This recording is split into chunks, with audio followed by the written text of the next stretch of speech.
I'm telling you that when you heard that reaction, Oh, what's it gonna be? Oh, come on. Oh, no, wait.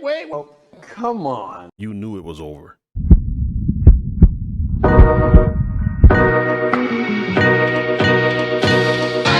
So it would seem that after all of that theater, there was really not a need for the vote of no confidence. Justin Trudeau and the Liberals are focused on themselves.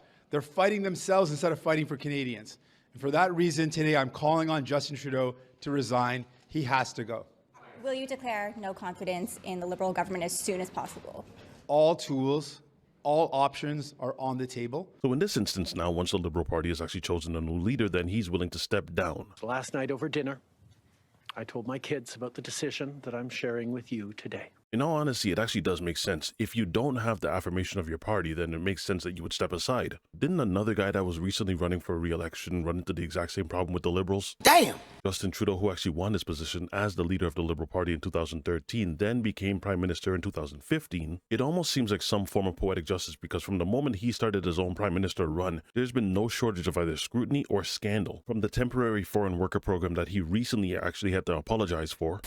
So, business community, provinces, everyone said to the federal government, we need many more temporary foreign workers to get our economy back rolling. It's been precarious through the pandemic. We need this. And we did that.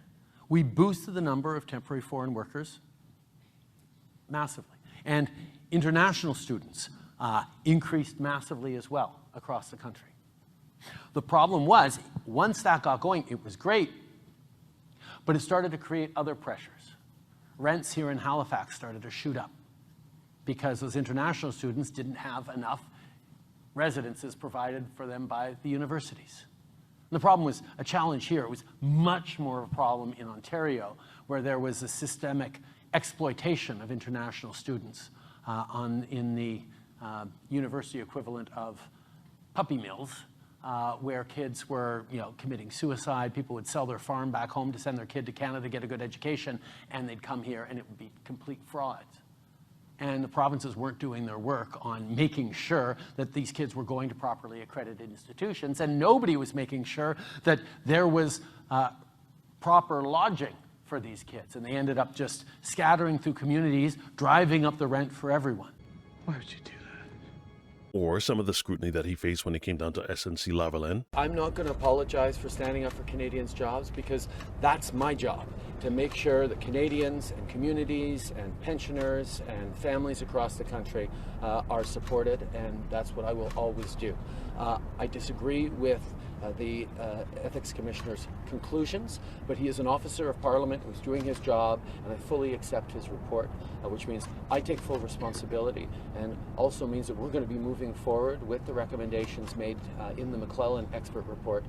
Then there was the We Charity scandal, ArriveCan, and others that we're not going to get into. But in this instance now, after all of this has transpired, 9 years as the Prime Minister, he takes the mic, and with tears welling up in his eyes, he says, Over the holidays, I've also had a chance to reflect and have had long talks with my family about our future. Throughout the course of my career, any success I have personally achieved has been because of their support and with their encouragement. So last night over dinner, I told my kids about the decision that I'm sharing with you today. I intend to resign as party leader, as Prime Minister, after the party selects its next leader through a robust, nationwide, competitive process. I'm being serious. Is this like a Liberal thing where people just step down in advance before election time? To be honest with you, the moments leading up to this, I really thought there was going to be mainly one reaction, but for the most part, it's kind of been mixed. Well, that's a start. It's almost like people didn't want to see him resign. They wanted to see him lose. Now he's a philosophizer. Now, you could look at what Trudeau actually did or what he experienced was kind of bleeding in the water. So when you do that, you know that the sharks are coming. And without fail, the Conservative Party led by Pierre didn't just stop there. Très bizarre, non? No. Very clever. He made the announcement that every person that was hired, every Liberal that was complicit in whatever it is that Trudeau was doing in terms of what they would consider to be ruining the country, to the gist of his message, we start at the top and you just work your way down. Kind of like trickle-down destruction. Good day. Canadians desperate to turn the page on this dark chapter in our history might be relieved today that Justin Trudeau is finally leaving. But what has really changed? Every Liberal MP in power today and every potential Liberal leadership contender fighting for the top job helped Justin Trudeau break the country over the last 9 years.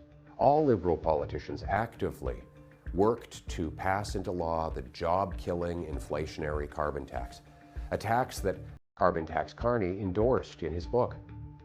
All supported a law quadrupling the tax over the next 5 years. All voted for or actively supported Trudeau's out-of-control spending, debt, and immigration. All passed Trudeau's housing policies that doubled the cost of homes. All Liberal politicians helped pass catch-and-release bail and house arrest for the most rampant reoffenders, policies that increased violent crime 50%, gun crime 116%, and hate crime by 250%.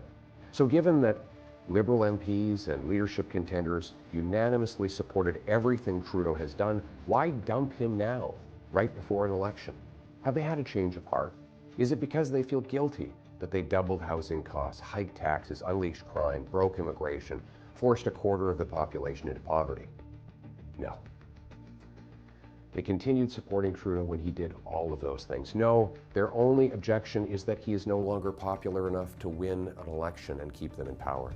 They want to protect their pensions and paycheck. So with all those things that Pierre was mentioning, the carbon taxes, the housing prices quadrupling in some instances, the thing that you would need to hold the task on him is, how do you plan on fixing that? If what Pierre just said is correct and that Justin Trudeau is just no longer popular, which is why his party no longer wants to support him, then at this point they could have ran a German Shepherd and it probably would have won. What are your thoughts though? Is this bittersweet? Are you sad to see Trudeau just stepping down like this? Those tears in his eyes, did that allude any type of emotion to you in that maybe you wanted to see him go, but you didn't want to see him go like this?